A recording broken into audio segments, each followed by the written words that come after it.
చిప్పుడుపల్లి circle inspector ఆఫీస్ని మనం open చేసుకోవడం జరిగింది. పాత బిల్డింగ్లో ఉండేది, దీన్ని రెనోవేట్ చేశారు. సో రాబోయే రోజుల్లో ఇది అందరికి అందుబాటులో ఉంటుంది. సో ఆ టీం అందరు కూడా శంకర్, అలాగే ఇన్స్పెక్టర్ వాళ్ళ టీం అంతా, అలాగే దీన్ని రాఘవులు లోకల్ డిఎస్పీ గారు కూడా పర్యవేక్షణలో ఇది చక్కగా నిర్మించుకోవడం జరిగింది. సో ఆ టీం అందరికి అభినందనలు. అలాగే చీపురుపల్లి ఈ చుట్టుపక్కల ప్రాంత ప్రజలకు నేను విజ్ఞప్తి చేసేది, గాంజా అలాగే మాదక ద్రవ్యాలకి దూరంగా ఉండండి. ఎక్కడ కూడా మన జిల్లాలో వాటికి ప్లేస్ లేదు. యువతనంతా కోరుతున్నది. నేను యువతకి ఇచ్చే సందేశం కూడా అదే. గాంజా వల్ల అలాగే డ్రగ్స్ వాడడం వల్ల జీవితాల నాశనం, కుటుంబాలు, ఆ గ్రామం, మన జిల్లా ఇది నాశనం అవుతుందే తప్ప దానివల్ల ఎటువంటి ఉపయోగం లేదు.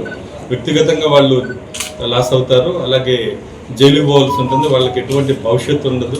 ఇవన్నీ దృష్టిలో పెట్టుకోండి. అలాగే మనము ఈగల్ క్లబ్స్ అన్నిటివి కూడా కాలేజ్, స్కూల్స్ బయట కూడా అబ్జర్వేషన్ పెట్టాం.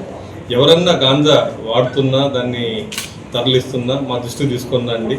డైల్ 100, అలాగే దీనికి స్పెషల్గా నంబర్ ఉంది, 1972 నంబర్ ఉంది. ఒకవేళ అది మీకు గుర్తు లేకపోయినా ప్రజలందరూ డైల్ 100కి ఇమ్మీడియట్లీ చేస్తే గాంజా తాగుతుందంటే వాళ్ళ డీటెయిల్స్ అన్నీ సీక్రెట్గా మేము ఉంచుతాం. అలాగే గాంజాని పూర్తిగా నిర్మూలించకపోతే అది వాళ్ళు ఈరోజు ఎవరో తాగుతున్నారంటే రేపు మన ఇంటి వరకు కూడా వస్తుంది అది. అందుకని మన యువత, మన ఇంట్లో వాళ్ళు కూడా దీనికి దూరంగా ఉండాలంటే మొదటి నుంచి అందరూ కూడా దీంట్లో పోలీసులు సహకరించాలి. అప్పుడే మనం దీన్ని నిర్మూలించగలుగుతాం. అలాగే ప్రతి ఒక్కరు హెల్మెట్ వాడాలి. దాదాపు జిల్లాలో లాస్ట్ ఇయర్ హెల్మెట్ లేకుండా దాదాపు 200 మెంబర్స్ చనిపోవడం జరిగింది. సో హెల్మెట్ అమ్మ జన్మనిస్తే హెల్మెట్ పునర్జన్మనిస్తుంది. ఆ కాన్సెప్ట్ గుర్తుపెట్టుకోవాలి. ఒక ఫ్యామిలీలో చనిపోతే ఎర్నింగ్ పర్సన్, డబ్బు సంపాదించే వ్యక్తి, ఆ ఫ్యామిలీ రోడ్డు మీద పడుతుంది.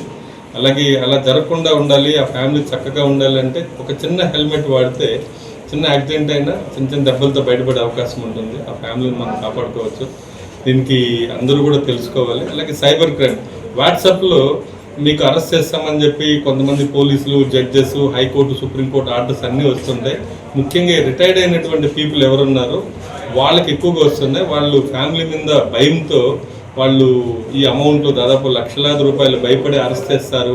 మీ ఆధార్ కార్డు మిస్యూజ్ అయింది, లేదంటే మీరు మీ పిల్లల కేసులు ఇరుక్కున్నారన్నటువంటి సమాచారంతో భయపెడుతున్నారు. కాబట్టి ఈ సెక్షన్ 60 ఏళ్ళ పైన ఉన్నటువంటి వాళ్ళు కొంత భయంతో ఉంటారు, కొంత ఫ్యామిలీ అంటే కన్సర్న్ కాబట్టి సైకలాజికల్గా కూడా వాళ్ళకి కొంత డిస్టర్బెన్స్ ఉంటుంది, ఫ్యామిలీ ఏమన్నా అవుతుందని. అందుకని వాళ్ళు చేయగలిగినటువంటి అప్పులు సపోజ్ చేసి వాళ్ళు ఉన్న డబ్బులు, ఆస్తులు కూడా అమ్మి డిపాజిట్ చేస్తున్నారు. ఇది ఎవరికి భయపడాల్సిన అవసరం లేదు. ఎవరు డిజిటల్ అరెస్ట్ అనేది లేదు. వాట్సాప్లో ఫోన్లు, వీడియో కాల్లో మీకు ఫోన్ చేసి అరెస్ట్ చేస్తామంటే నమ్మకండి, భయపడద్దు. మీకు ఏదన్నా ఉంటే మా డైల్ 100కి కానీ ఇమ్మీడియట్లీ ఫోన్ చేయండి.